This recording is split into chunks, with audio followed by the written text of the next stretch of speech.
11 Amor e renúncia. O manto da noite caía de leve sobre a paisagem de Cafarnaum, e Jesus, depois de uma das grandes assembleias populares do lago, se recolhia à casa de Pedro em companhia do apóstolo.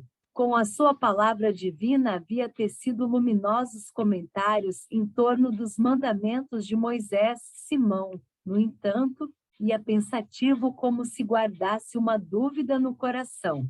Inquirido com bondade pelo mestre, o apóstolo esclareceu: Senhor, em face dos vossos ensinamentos, como deveremos interpretar a vossa primeira manifestação, transformando a água em vinho nas bodas de Caná? Não se tratava de uma festa mundana? O vinho não cooperaria para o desenvolvimento da embriaguez e da gula? Jesus compreendeu o alcance da interpelação e sorriu. Simão, disse ele, conheces a alegria de servir a um amigo? Pedro não respondeu, pelo que o mestre continuou. As bodas de Caná foram um símbolo da nossa união na terra. O vinho ali foi bem o da alegria com que desejo selar-a existência do reino de Deus nos corações. Estou com os meus amigos e amo-os a todos. Os afetos da alma, Simão, são laços misteriosos que nos conduzem a Deus. Saibamos santificar a nossa afeição, proporcionando aos nossos amigos o máximo da alegria. Seja o nosso coração uma sala iluminada onde eles se sintam tranquilos e ditosos. Tenhamos sempre júbilos novos que os reconfortem. Nunca contaminemos a fonte de sua simpatia com a sombra dos pesares. As mais belas horas da vida são as que empregamos em amá-los, enriquecendo-lhes as satisfações íntimas. Contudo, Simão Pedro, manifestando a estranheza que aquelas advertências lhe causavam, interpelou ainda o mestre, com certa timidez. E como deveremos proceder quando os amigos não nos entendam ou quando nos retribuam com ingratidão?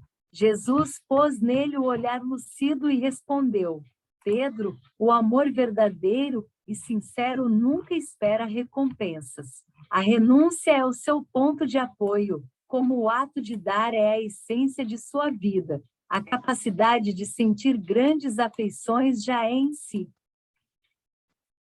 mesmo um tesouro. A compreensão de um amigo deve ser para nós a maior recompensa.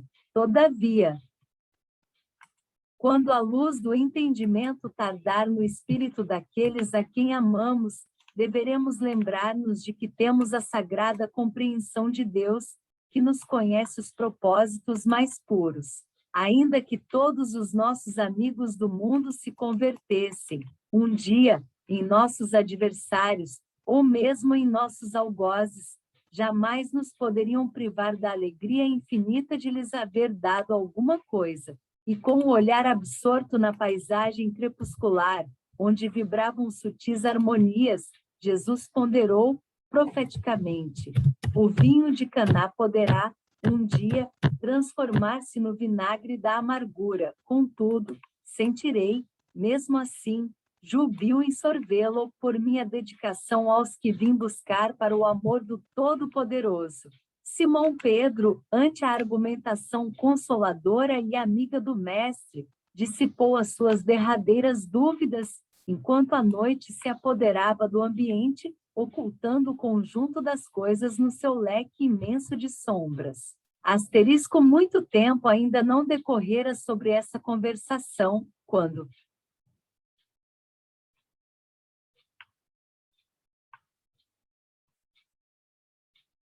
Mestre, em seus ensinos, deixou perceber que todos os homens que não estivessem decididos a colocar o reino de Deus acima de pais, mães e irmãos terrestres, não podiam ser seus discípulos. No dia desses novos ensinamentos, terminados os labores evangélicos, o mesmo apóstolo interpelou o Senhor, na penumbra de suas expressões indecisas: Mestre, como conciliar estas palavras tão duras com as vossas anteriores observações relativamente aos laços sagrados entre os que se estimam? Sem deixar transparecer nenhuma surpresa, Jesus esclareceu: Simão, a minha palavra não determina que o homem quebre os elos santos de sua vida, antes exalta os que tiverem a verdadeira fé para colocar o poder de Deus acima de todas as coisas e de todos os seres da criação infinita.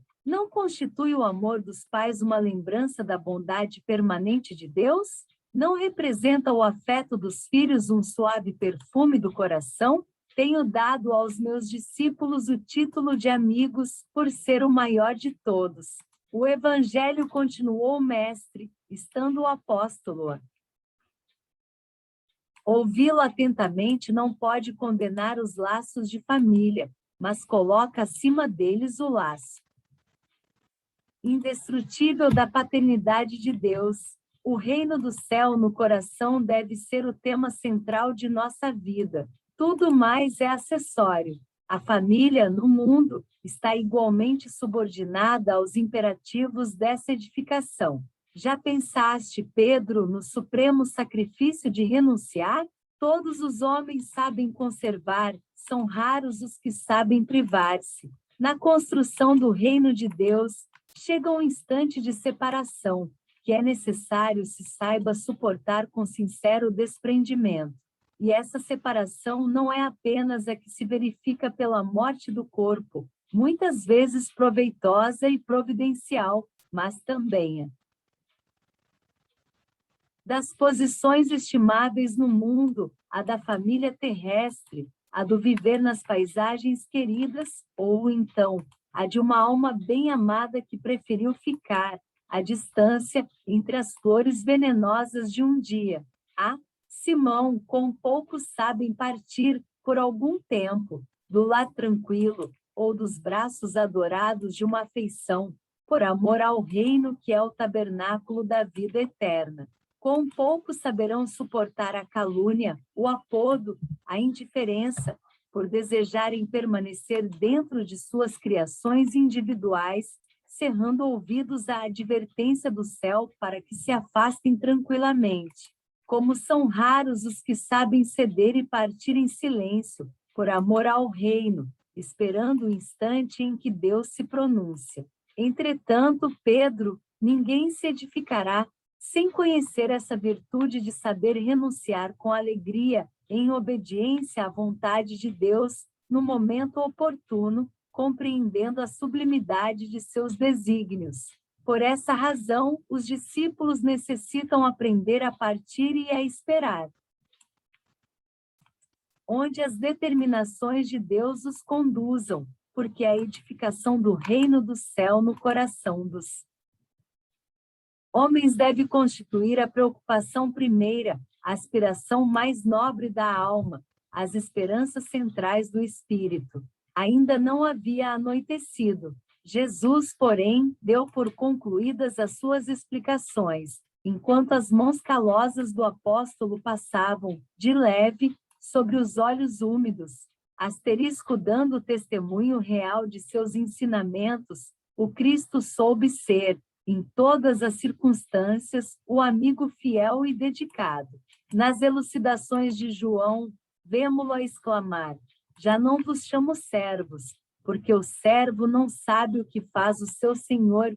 Tenho-vos chamado amigos, porque vos revelei tudo quanto ouvi de meu Pai. E na narrativa de Lucas, ouvimo-lo dizer, antes da hora extrema: tenho desejado ansiosamente comer convosco esta Páscoa, antes da minha paixão. Ninguém no mundo já conseguiu elevar a altura em que o Senhor as colocou, a beleza e a amplitude dos elos afetivos, mesmo porque a sua obra inteira é de reunir, pelo amor, todas as nações e todos os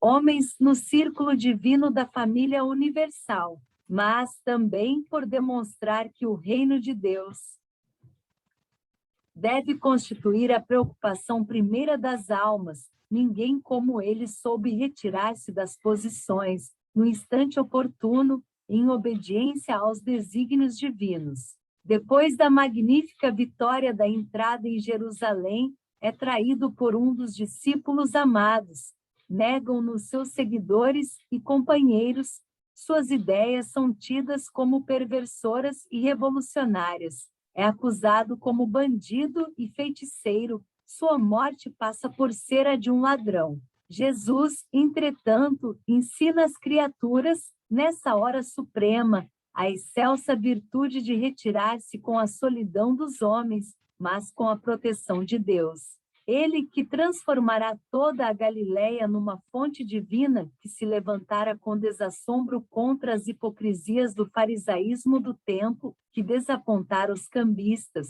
no próprio templo de Jerusalém, como advogado enérgico e superior de todas as grandes causas da verdade e do bem, passa, no dia do Calvário, em espetáculo para o povo, com a alma num maravilhoso e profundo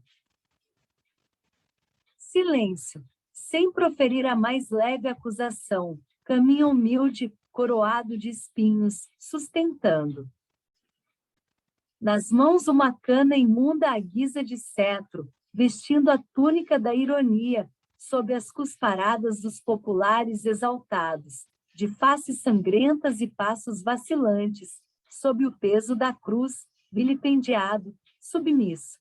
No momento do Calvário, Jesus atravessa as ruas de Jerusalém como se estivesse diante da humanidade inteira, sem queixar-se, ensinando a virtude da renúncia por amor do reino de Deus, revelando por essa a sua derradeira lição.